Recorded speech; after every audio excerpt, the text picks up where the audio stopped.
l'APR commence à le réussir. Hein. Je vois un rajeunissement, une restructuration avec de fortes personnalités jeunes connues pour leurs compétences. Donc pour moi, c'est la voie.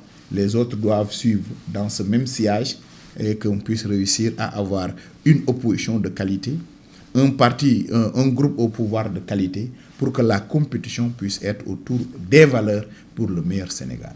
Il y a une opposition, mais nous avons aussi une rumeur d'une possible alliance entre opposition et Diomaye président. Lolo, pour vous, le baax la mën a nekk wala njuumte lay doon ci opposition bi. Alors, de quelle opposition s'agit-il? Ah, parce qu'il y a plusieurs oppositions. Parce que Diomaye président est dirigé par un élément de PASTEF. Président Diomaye. Ouais, il est encore de PASTEF. Oui. Et le PASTEF, je crois que nous avons un jeu d'alliance. Déggoon naa fi apte la je sais pas. Oui, buñ wax ni dañ ko coalition bi buñ bëgg a lancer Sonko dénk Aïda Mbodj. waaw Diomaye mooy jeu bi ma la wax rek. Maintenant l'opposition wax ak Diomaye c'est très probable. yow bokkoo ci ñuy wax ak ñoom. man de Diomaye bu ma woowoon ma sol yére bi gën a rafet dem wuy ji ko wax ko li ma xalaat li may bañ mooy di deal wala di làqatu man Sénégal moo ma ñor si tu te souviens bien bi may nekk député j'étais dans l'opposition. mu waroon am benn balance entre le député de Pape Diop ak Pape Diop war a arbitrer. Oui. J'étais en phase. C'est l'occasion d'ailleurs de le rendre un vibrant hommage. Parce que su basculé woon ci opposition bi ak mbir ni mu demee réew mi mënoon naa gën a garaaw la mu doonoon. Pape Diop a été un artisan de la paix et de l'équilibre. Je profite de cette moo tere ñu dem ci cohabitation. Voilà moo ñu tere dem cohabitation donc loolu bu Sénégal waruñ di ko fàtte desal nañ njukkal boobu le président Pape Diop. J'avais choisi la République dem défendre et assumer totalement mes positions def moo ko woon ngir Macky Sall Sénégal laa ko defaloon Sénégal la ko Pape Diop defaloon sans contrepartie ci li ma xam. bëri nag dañ jàppoon ne loolu trahison la ci peuple bi. ko jox baat bi en tant que un opposant. moom laa lay wax ni bi ñu ko joxee baat bi dañ ko jox pour mu liggéeyal Sénégal pas mu opposé pour mu liggéeyal Sénégal et Macky Sall moo ko yoroon mu dem liggéey Sénégal principe boobu man ci laa taxaw ba tey. Si Diomaye Faye wootee pour liggéey Sénégal man maa ngi ci xaaru moom woo ma de ñi may suivre xam nañ ni je fais le tour du monde pour aider mon pays dawuñu ci poste lépp lu ñu mënal Sénégal dañ koy def ci lu baax xaaruñu ñu bokk ci gouvernement wala ñu boole ñu ci coalition li bon kay mooy bëgg a nekk yow un politicien professionnel nguur gu ñëw nga ni di nga ànd ak moom kenn xamul yow lan ngay liggéey il faudrait que dans ce pays que ça cesse. soo nekkatul ministre dellul sa place liggéeyu kaay nga liggéeyi boo nekkatul député dellul sa place liggéeyu kaay nga liggéeyi tu vois des leaders politiques qui roulent avec des bagnoles de 50, 100 millions tu doutes xamoo lan la ñuy liggéey c'est une aberration dans un peuple qui traîne yooyu la ñu war a dindi ñun les acteurs politiques un acteur politique n'est pas forcément un chômeur professionnel n'est pas forcément un politicien de métier. ay politique du métier. Voilà da ngay am sa métier dem liggéeyi politique bu sa réew soxlaa nga taxaw ko bu jaarul yoon nga taxaw ko du Diomaye Faye du président Macky Sall ñun Sénégal moo nu ñor lépp lu amal njariñ Sénégal ñu ngi ci moo tax ba ñu jógee bëgg a taal Sénégal ñu jàmmaarloog ñoom ba ñu waxee li gën ci Sénégal on applaudira on soutiendra maintenant Diomaye ndax mu ngi waxtaan ak man de ñun de nel je parle là parce que ñun lépp lu ñu wax dañ koy waxtaanee yëguñu tinuñu bokkuñu.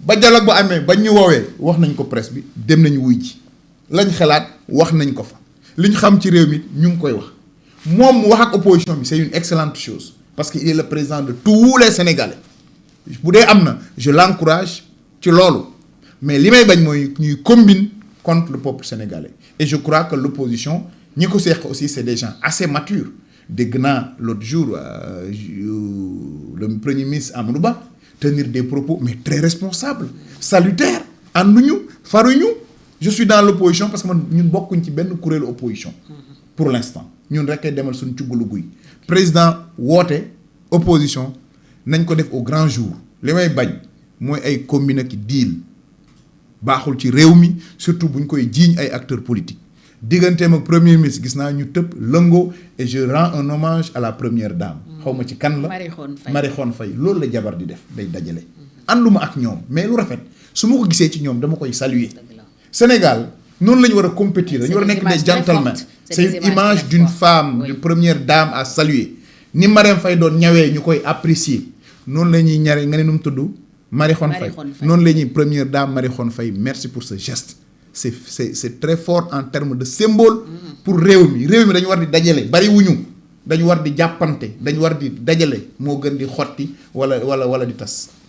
Voilà. Réew mi doxul wax nga ko sànq premier ministre ñu ngi 4e sous-sol le même premier ministre présenté na démb son plan spécial d'investissement ci conseil des ministres plan d'investissement et de financement pour 2026-2028 jàpp na ne d'ici 2028 projet yu bëri dinañu tàmbale dox bokk na ci port sec bu Tamba grand transfert d'eau Agropole Sud et Centre réseau gazier Sénégal ak port Ndayane ak Sendou yaakaar donc mun na am d'ici 2026 ñu ngi ci 2026 déjà ba 2028 que réew mi dina mun a suqaliku effectivement est-ce que.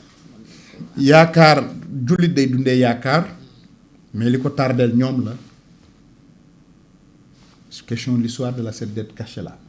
falsification des chiffres. pare guñ ci pour payer les conséquences moo retardé pour que ñoom lañ bëgg mu mën a tàmbali fii ak 2029 le Sénégal day nekk dans la gestion des tâches def benn réalisation d'envergure ak gis nga ko sa yow le dernier budget tu as vu ce qui est réservé maintenant les intentions le paradis est pavé d'intentions le cimetière yéene ji rafet na lool ci premier ministre mais amaguñu moyen levier yu ñu réussir loolu la douane la direction des impôts et domaines que je félicite au passage a fait paraît-il un excellent travail mais parallèlement près de 3 000 milliards. mais parallèlement nos entreprises suffoquent entreprises yi ñu ko jëlee le taux impôt merci c'est dangereux il faut réfléchir à sortir de ça la politique du financement endogène day fekk ñu am un tissu industriel digne de ce nom des entreprises compétitives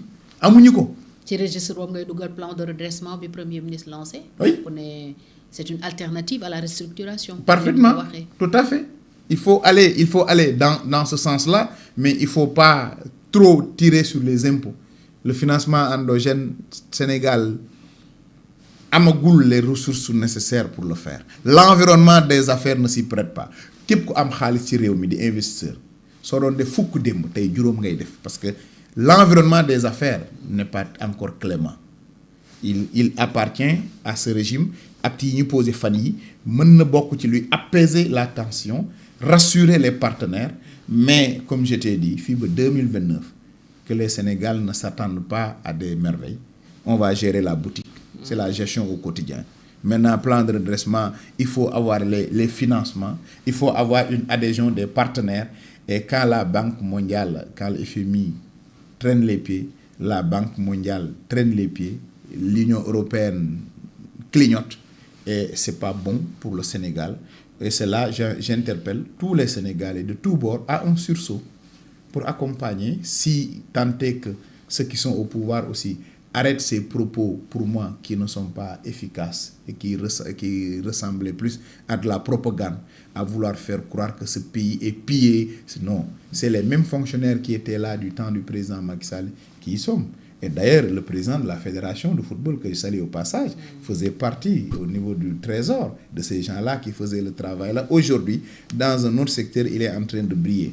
Arrêtons ces discours populaires et mettons-nous au travail pour sortir le Sénégal de cette situation. Ancien directeur de programmation budgétaire tey mooy ministre des Finances pour confirmer que ce sont les mêmes qui sont encore là Moussa restructuration ou pas lan mooy sa position premier ministre nee na moom àndu ci parce que baaxul ci réew mi yow lan nga jàpp ne ci la Sénégal war a dem pour dette bi ñu am ci soulagement boo xam ne xëy na dina mën a tax réew mi nooy. Restructuration ou pas il faut restructurer. Il faut considérablement aller dans ce sens-là. L'idée et la volonté du chef du Premier ministre d'un Sénégal souverain